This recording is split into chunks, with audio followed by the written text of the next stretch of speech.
Welcome to 1001 Ways to Cope with Stress.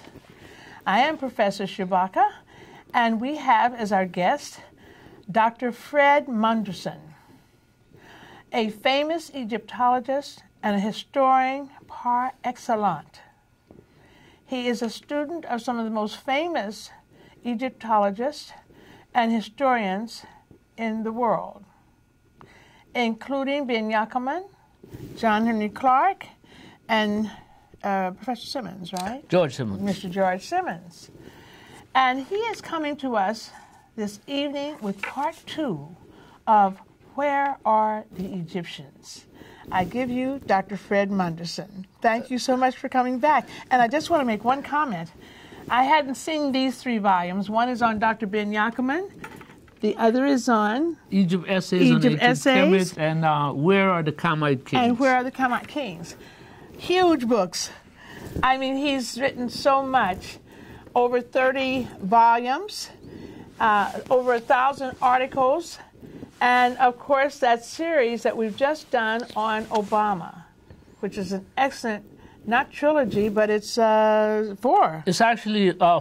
4 books, right. Yeah. So again, thank you so much, Dr. Monderson, for being here with us and for sharing your great knowledge and depth of information with us. Well, thank you very much for welcoming me back to part 2 of Who Were the Ancient Egyptians. You must indulge me because I have a lot of information I'd like to throw at you today, metaphorically speaking, but and time is short. But I wanted to begin with, first of all, this centerfold piece that was published in the Daily Challenge on March 1, 2000. It is entitled A Tribute to Amun-Ra. He was the god of the new empire god of Egypt. He was housed in Karnak Temple. But even more important is a letter that was written by Dr. Ben to the Daily Challenge. If you will permit me, I'd like to read the letter. Absolutely. Because the letter, in essence, reinforces Dr. Ben's admonition to me that caused me to choose this subject area as my area of expertise. This letter is to the editor of the Daily Challenge, and it says, in essence, today I recognize Brother Frederick Monderson as a stalwart in the field of Egyptological Nile Valley research. Fred Monderson has been a student of mine since 1972. He possesses many of my works in first edition that with the deepest appreciation I subsequently endorsed. Having read my books and traveled to Egypt, ancient Kemet, with me on several occasions, Brother Monderson has written nearly 400 pieces of African history and local social, political, community matters. Actually, that time I had written 400, but now it's over 1,000. These works were published in your New York City's only black daily newspaper, the Daily Challenge. So he's writing the editor. To the editor. Yeah. In this pyramid of black consciousness, he has enlightened the black community on the efficacy and significance of African history and culture. The Afro Times and New American newspapers were also vehicles in this undertaking. It's a family of papers. In manner reminiscence of my efforts and with a style I endorse, Brother Monderson has borne the torch of black enlightenment in New York with dignity and a revolutionary fervor that I admire.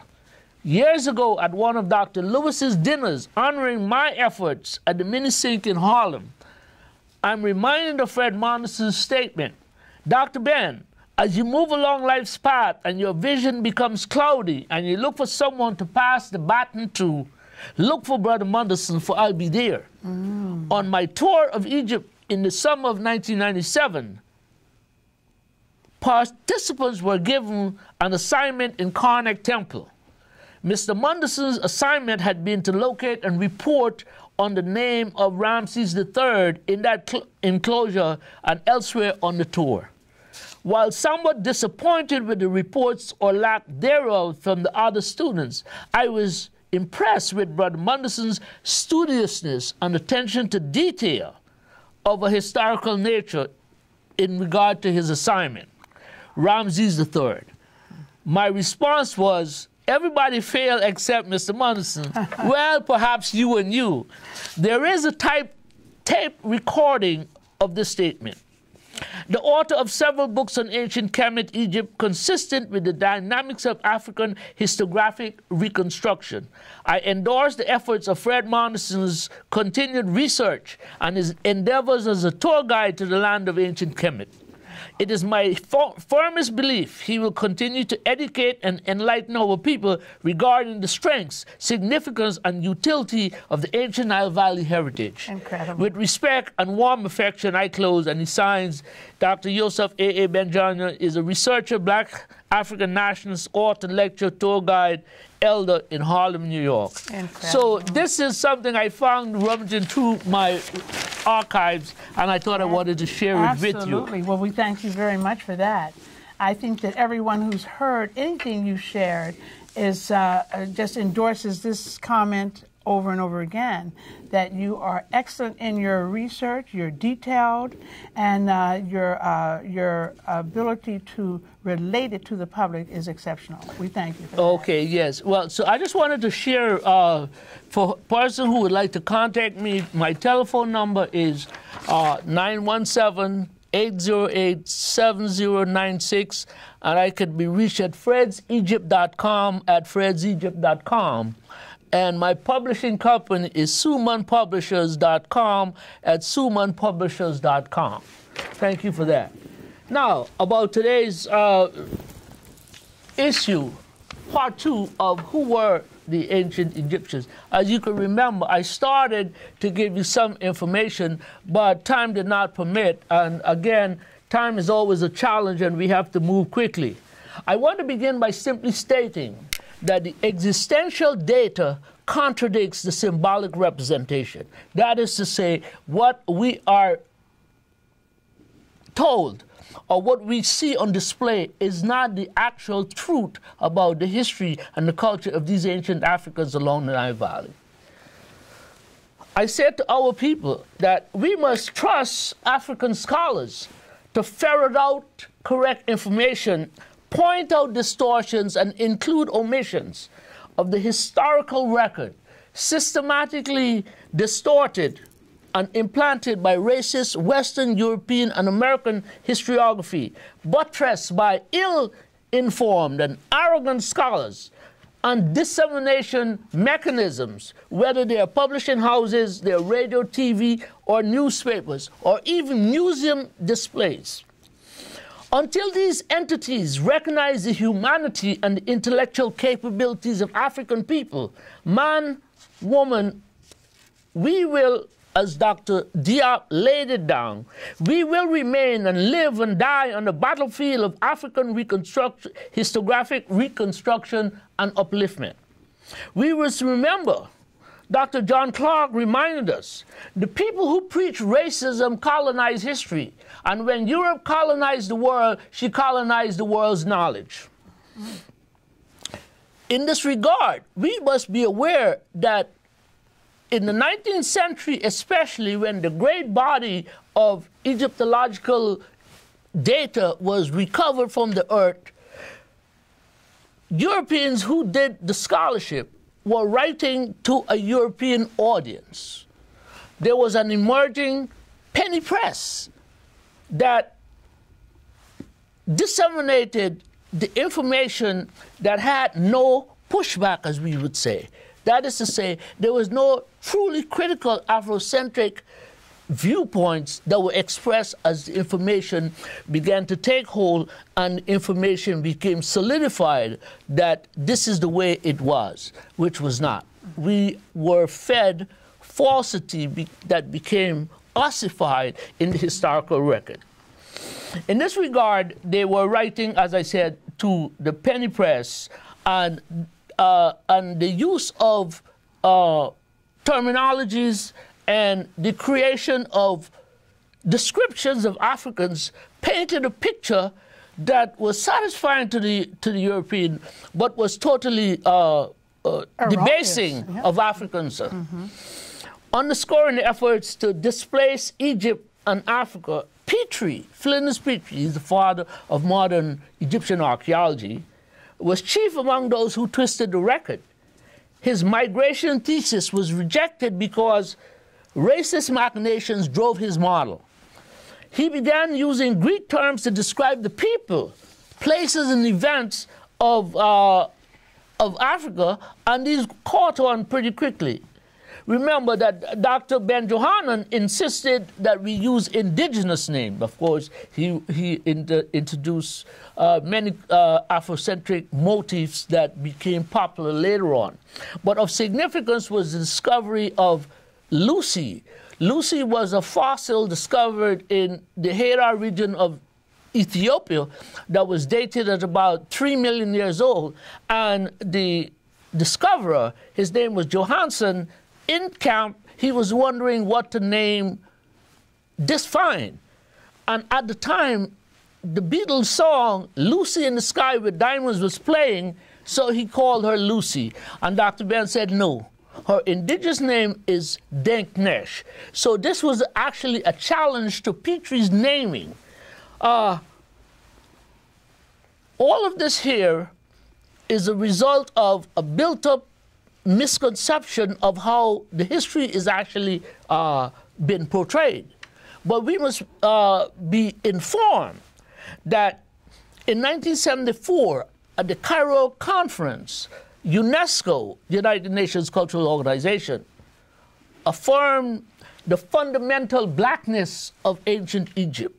And it praised Dr. Chika-Ante Diop and his associate, Dr. Theophilo Benga, as the best prepared of all the presenters.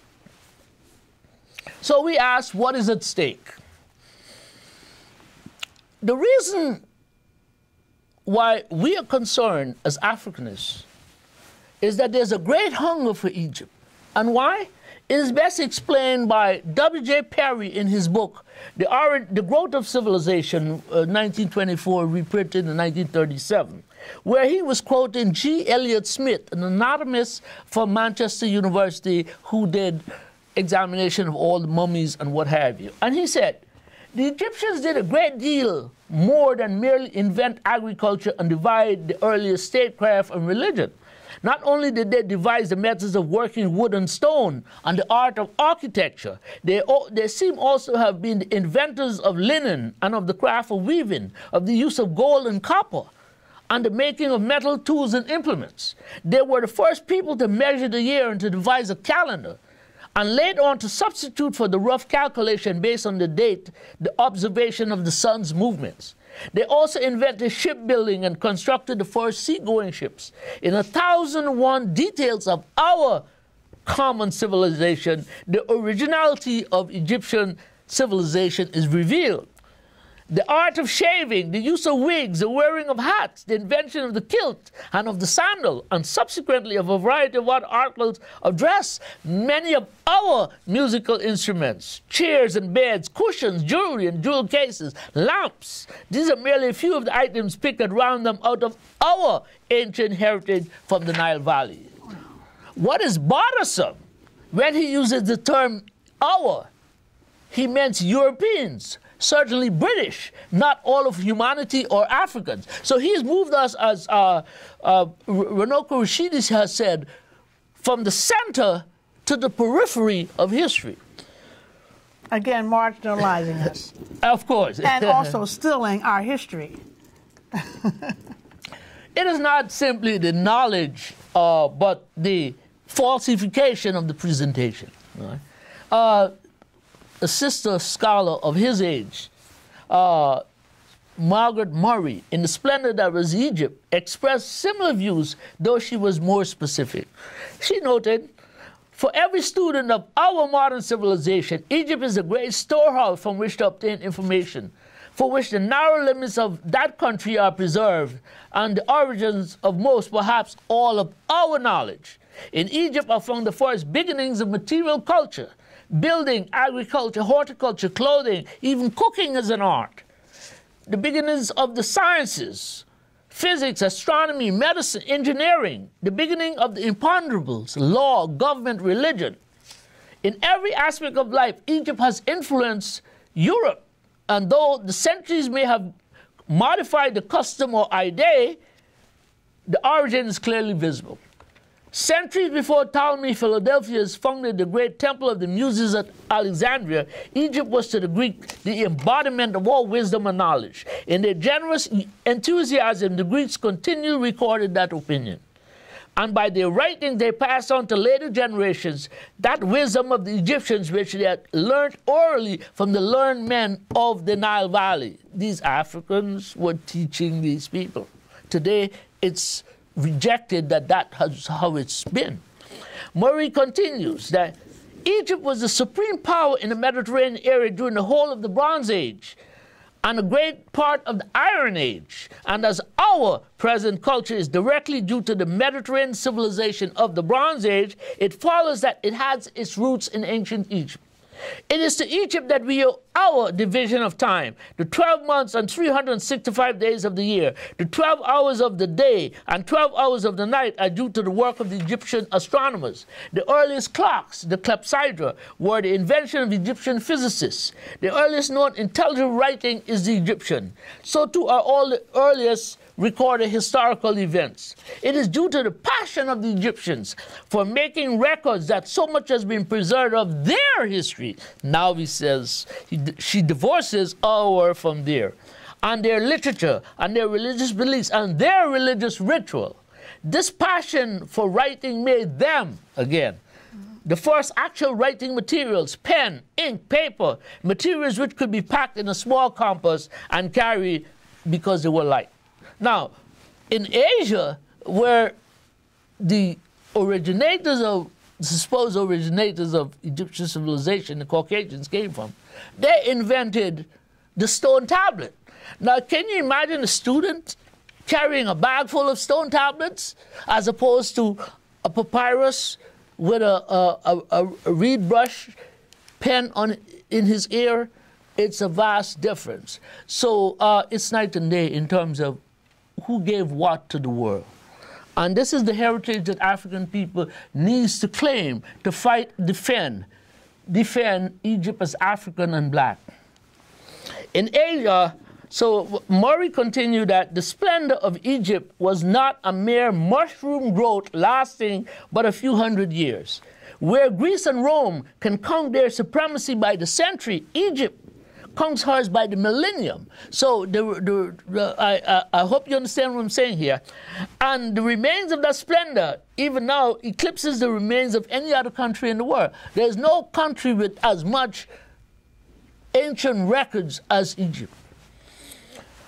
According to the Greeks, there were 7 wonders of the world. Everybody also always wanted to know what were the 7 wonders of the ancient world, right? These were the pyramids of Egypt, the hanging gardens of Babylon, the statue of Zeus at Olympia, the Colossus of Rhodes, and the lighthouse of Alexandria, and the tomb of Mausoleum. All of these great and splendid works, what remains of them today? Well, Babylon and its garden are a heap of rubble, as ruined as a bombed city, like Aleppo today. The statue of Zeus was destroyed long ago. The temple of Diana is utterly demolished, leaving only a few foundations. Fragments of the mausoleum are preserved in museums, where they are a source of interest to experts only. The Colossus of Rhodes survives only in legend. So completely has it disappeared, and the lighthouse of Alexandria perished without a trace. Of the 7 wonders of the pyramids of Egypt alone remained intact. It says something about the engineering feat of accomplishment and the exactness and the scientific know-how, wherewithal that went into the preparation and the construction of these things. You know, it's been said that the Japanese today, with all of their technological know-how, try to recreate the construction of a pyramid, and they failed miserably. But these Africans had patience, enormous material resources, and an ingenuity unmatched in this early time. We're looking at a people who wrote on a tabula rasa, which is an empty slate, where they had no one in which to copy. Practically everything we do today has been done before. But these people were writing the first of everything that world has come to benefit from. Okay. And the Africans were at the forefront of this. And this is what we have to recognize, reclaim, and defend. Absolutely. Now, to state my case, Dr. Cheek Anta Diop, one of the great scholars of all times, he has this wonderful work called African Origins of Civilization, Myth or Reality. Why he says that is because who's going to believe that the Africans actually originated civilization? So he's entitled it Myth or Reality. Right? He, in order to arrive at his defensible positions, he utilized totemism, which is practiced in Africa, circumcision, which is one of the earliest forms of health strategies employed, kingship, cosmogony, social organization, matriarchy, kingship of the Meroitic Sudan and Egypt, cradles of civilization in Negro lands, and much more, just to make his case. Ivan van Sertima, one of the great lights of our age, and he has left a tremendous body of written knowledge that we could go back to time and time again. He said that the African claim to Egyptian civilization rests upon a vast body of evidence. Some are cultural, such as ritual practices of ancient Egyptian that can be traced back to Africa, his totemism, circumcision, form of divine kingship are distinct from the Asians. Some are linguistic. Diop proved that at the UNESCO 1974 conference that Egyptian was an African language for eons. The European scholars claim that that Egyptian was a Semitic language that was alien to Egypt, actually originating in Southwest Asia, Mesopotamia, in that area. Some indicate the shared techno-complex, which is to say that the forerunners of mummification and pyramid buildings were evident in Africa before we see them in Egypt. However, there are other evidences which he used, physical evidence in which he, Dr. Diop, of course, utilized the observations of the classical scholars. So what does all of this mean? It means that we know that Europe transitioned from the naked imperialism of the slave trade to enlightened imperialism of the colonial period to intellectual imperialism in the age of Egyptian reclamation.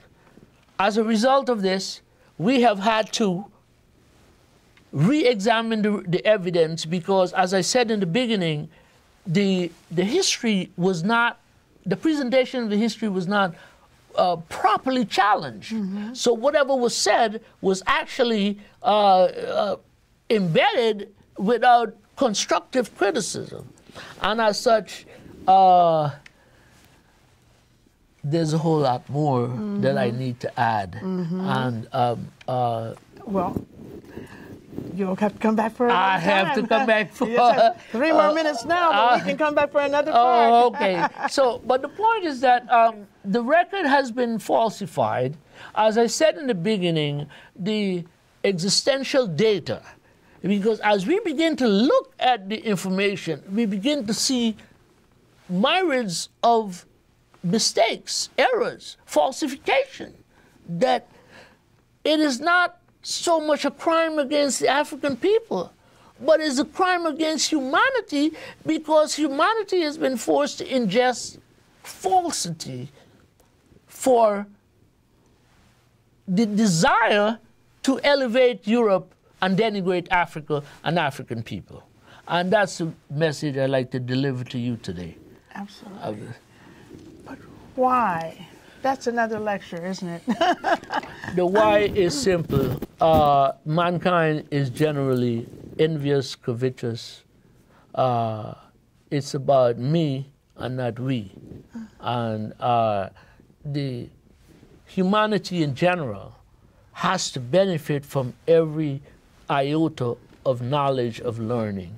And if any one person keeps all of this to themselves, denying others, then we have a problem, a contradiction that is against the human spirit.